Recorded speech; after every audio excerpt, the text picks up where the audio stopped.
Our lectionary readings this week actually contain only 1 John 3, 1-7, with verses 16 to 24 included in next week's lectionary. But I have decided to combine both of these lectionary passages for this week because they actually form a more complete thought on the same theme: love. You might have noticed over the last 3 years that love is one of my favorite topics, and these passages from 1 John really get at the heart of the matter. Christian tradition says that the Gospel of John and the 3 Johannine letters and the book of Revelation were all written by the same person. But most modern biblical scholars believe that the Gospel and the three letters were written by different authors, but all originating from the same Johannine community, and the letters were written about 10 years after the Gospel. The same themes of love and knowledge and truth, as well as the poetic language of the Gospel of John, are found in these 3 letters from John. Chapter 3 from our reading today begins with these words: "See what love the Father has given us, that we should be called children of God, and that is what we are." It echoes the language of the Gospel of John, repeating the phrase, "the children of God," first found in the prologue at John 1, verse 12. But what I find really interesting about this first verse of our reading this morning is the first 3 words. See what love. And what makes it interesting is the word what. Think about it. See what love. A more common word would be, to write in this place instead would be a definite article, right? The word the in English, as in, see the love the Father has given us. Instead, the author of this letter chooses the word what. At least that is how most translations of the original Greek are written in English. But it is a poor translation, because the what of verse 1 is the Greek word potopine. And it's a word that can signify both quantity, how much, and quality, what extraordinary love. And I find this explanation both fascinating and reassuring. This verse could read, see just how much love and how extraordinary that love is, the love that the Father has given us. It's not just any love. What counts here is the quantity and the quality of that love. And I alluded to this earlier in the service in our children's story this morning. We can't measure this kind of love. It makes absolutely no sense in our transactional world. I mean, if I do this, then you will love me more, right? Or if I do that, then you won't love me. I love you this much, but I have to make sure I have some left over for others.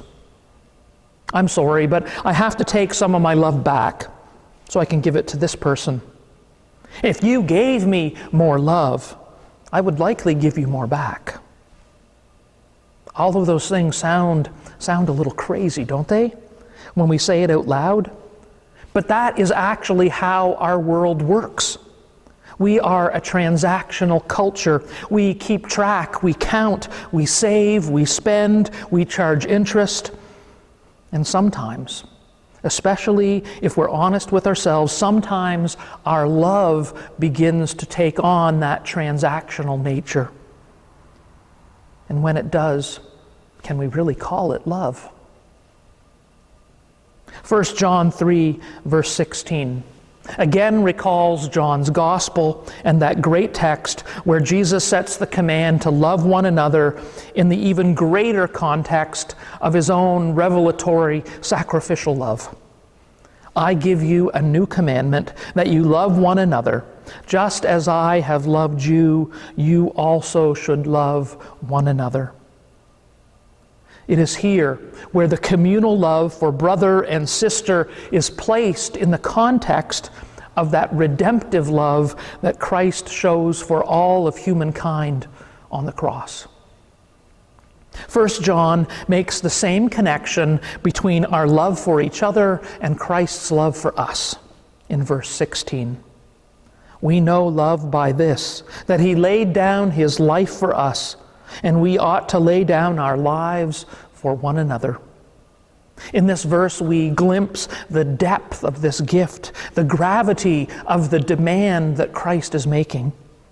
Christ gives unconditional love for us even to the point of death, and he demands our unconditional love for each other even to the point of death. And as good preachers should do, the preacher who writes this epistle, this letter, this sermon to his own community, tries to show what love to point to death, or tries to show rather that love, what it means when it points to death, what that might mean for us and how we live, not just at the extreme moments of sacrifice, but in that daily give and take of the world. Concretely, such love means charity. How does God's love abide in anyone who has the world's goods and sees a brother or sister in need and refuses to help? In the history of the English language, particularly in the King James Version of the Bible, love was regularly rendered or translated as charity. Today, charity carries a very different meaning. And yet I want to recover one traditional aspect of this word charity for love by saying that the only way we can love one another with any kind of caring consistency is if we extend towards each other a very charitable attitude. That word charity, right, it has that negative concept for us. I don't want your charity, keep your charity. Or charity begins at home. No one wants to feel condescended to. So it's not charity anymore, it's assistance. No one wants to be serviced, so it is no longer the Department of Social Services, but it's the family agency, or it's not welfare, it's Ontario Works. We prefer to look self-sufficient, don't we, in this transactional culture? That when we are in need of anything, just a little bit of assistance, that's what we want, right? Just a little bit. But not the kind of wholesale charity that suggests inability or dependency. But if we transfer such attitudes toward the ultimate charitable giver, God himself, then we can be sure that none of us are saved. Because we need the love of the Father to condescend to us in our weakness. We need God's charitable attitude towards us because we're lost without it. And if we take our cues from God, we see that we need each other's charity too. For no community on earth can exist for long without love. No congregation can stay together, no marriage can survive, no family can be even remotely happy without love. Forgiving love, understanding love, compassionate love, patient love, faithful love, gentle love. Love goes beyond words, it goes beyond descriptions, it is very practical, it must be applied in daily life, sometimes with people who in that moment are not very loving or lovable. Real love requires us to take our eyes off of ourselves and to see the needs of others. And we Christians, we can be guilty of talking about love, but showing very little. One Christian author recalls his first encounter with a Christian before he himself became one. He was walking down a high school corridor when a young woman stepped into his path, held up a Bible in his face, and exclaimed, "You better get right with the Lord or He'll condemn you to hell." And so for years, this author's impression of Christians was that they were wild-eyed fanatics carrying 30-pound Bibles in wheelbarrows and screaming at people. His impression of Christ wasn't one of love. but a Christ of anger and judgment. Which then begs the question, what kind of impression of Christ do we give?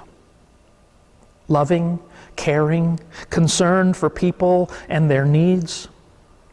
Or is our Christ moody and distant and legalistic and transactional and disconnected from daily life? And is our love given freely? Or does it carry expectations that must be met before we show our love? Just as the source of love is God, the reality of love is action. It's doing it. As I demonstrate love, as I go about doing love, God makes himself more and more real in my own life and in the world around me. And finally, my friends, love is not cheap. God's love came at the expense of the cross. And we must also expect to pay a price if we are willing to show authentic love. Because there is risk. Risk of vulnerability, risk of misunderstanding, risk of rejection. We must take a chance in order to love others. We must put ourselves out there in order to love others, and that is not always easy or comfortable or safe. Some will reject it, others will misuse it, but there will be those who respond to it, those who experience Christ's presence in our love. Psychiatrist Karl Menninger said, "Love cures. It cures those who give it, and it cures those who receive it." The life of love is not an easy or even a common one, but it is the road that leads to Christ and to the abundance of fellowship with him. Pope Francis spoke to some of his priests once, and he said this, "You need to get out of the rectory and go smell like your sheep." I love that line. Because shepherding, loving, is not clean work. You get your hands dirty, you get your clothes dirty because you are all in for the sake of your sheep, for the sake of those you are called to love.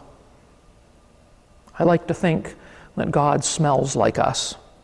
Not like clouds or harp cleaner or angel wings. God smells like us. Because God is with us in the everyday situations of our lives when we are in a fog, when we smell of fear, when the stench of addiction clings to our clothes, when the stain of isolation just won't seem to come out. God is there with us, a shepherd living with his sheep.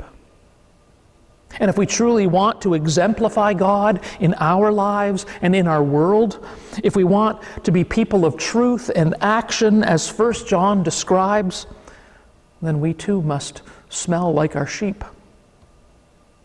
Little children, let us love, not in word or speech, but in truth and action. And by this we will know that we are from the truth and will reassure our hearts before him. Amen. Our hymn is a newer hymn. It is not in our hymn book. It is called, "O Let the Son of God Enfold You." And it is sung by Mary Ann McVicker.